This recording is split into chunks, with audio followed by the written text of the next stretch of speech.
running on a machine that has a built-in GPRS modem. And I had read the legislation concerning this machine, and the legislation for this machine said absolutely nothing about the machine being unmanipulable or secure. It just said that it had to be able to withstand moisture, it had to be vibration proof, the electrical characteristics, it shouldn't shock anybody, but there was nothing about computer security, and I was really upset. And I wasn't so much upset for the lack of security, because that can be fixed, at least to some extent. I was upset for the lack of transparency.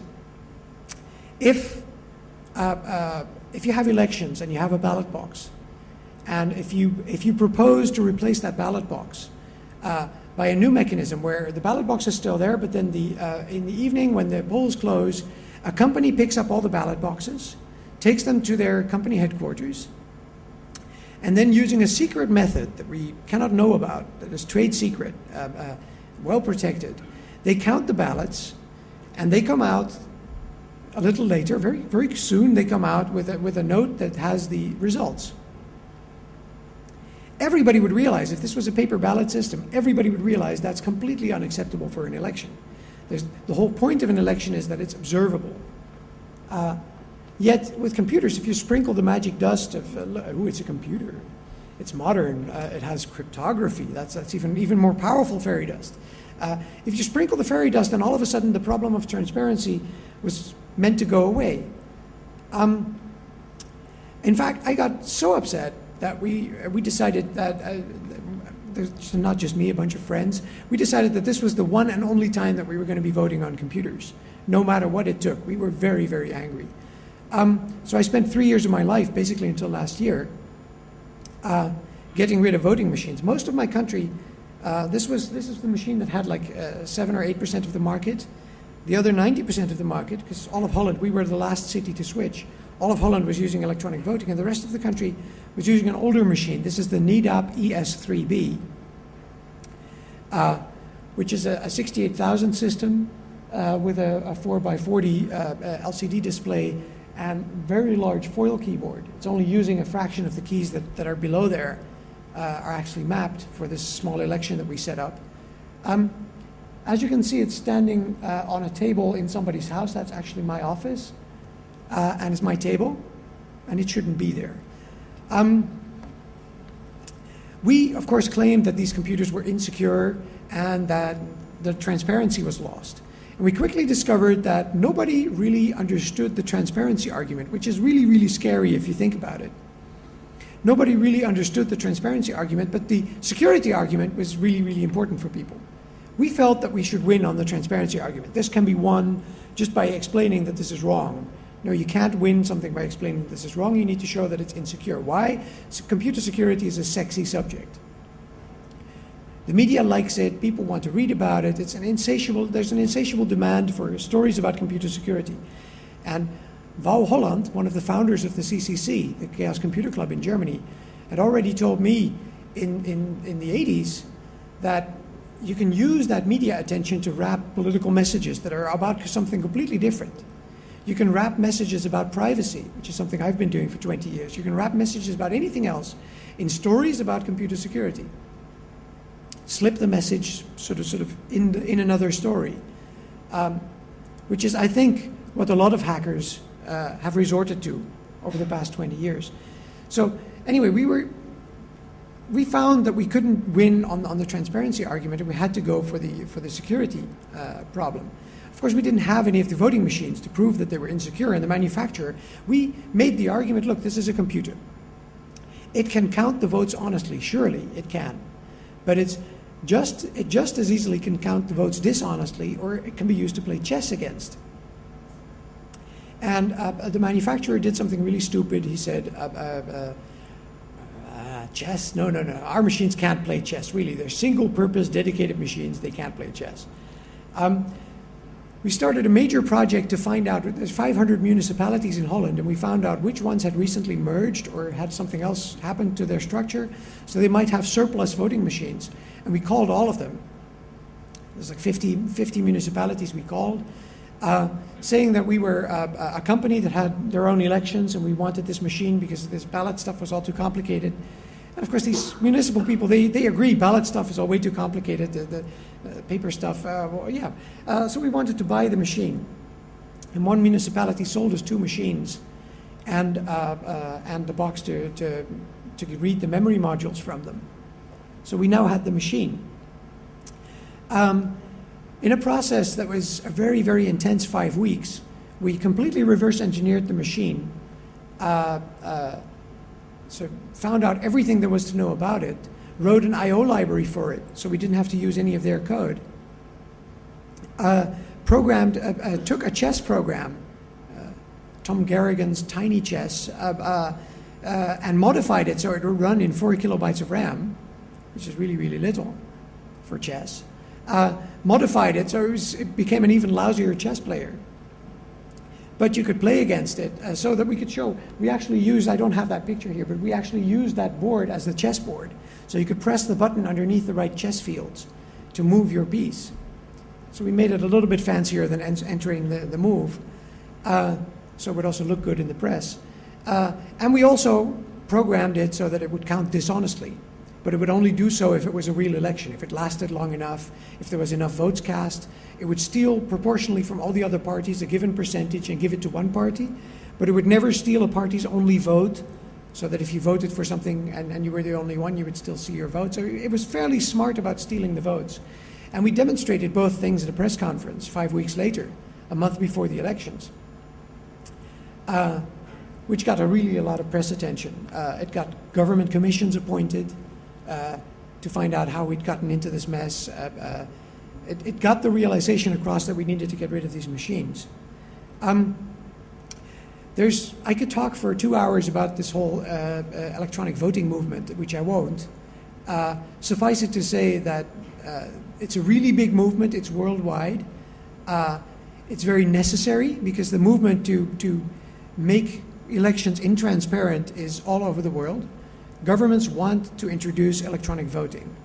And there's a very easy reason why they want to introduce electronic voting.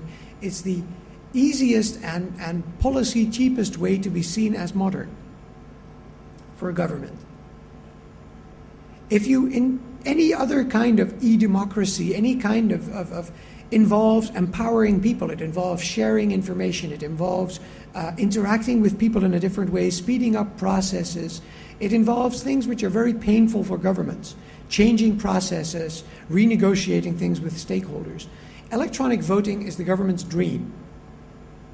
So, and it needs to be fought wherever possible, because it always involves a loss of transparency. Even if it has a paper trail, even if it has, it's always, yes, we can use the paper trail to verify if something goes wrong, but you never know if something goes wrong. You can get 5% extra votes in most elections, or even 10% extra votes, and nobody would ever be the wiser. It's putting centralized control where you had a decentralized system. In Holland, we're a country of 16 million. 40,000 people count the votes. Those 40,000 people publish their results. They have public sessions, they publish their results, and then the results permeate up to make the national result. That's a pyramid of trust that works from the bottom up. If you have 100 people, you can take a statistical sample of your own elections, monitor 100 polling stations, and if there is going to be a fraud, either that fraud is to be carried out before your very own eyes, or these 100 stations are going to have a very different result from the rest of the country. That's powerful. That's a powerful tool for auditing your election, for seeing if people are still honest. It's very important. Holland also had internet voting for different elections, smaller elections. This is the management interface to that internet voting system.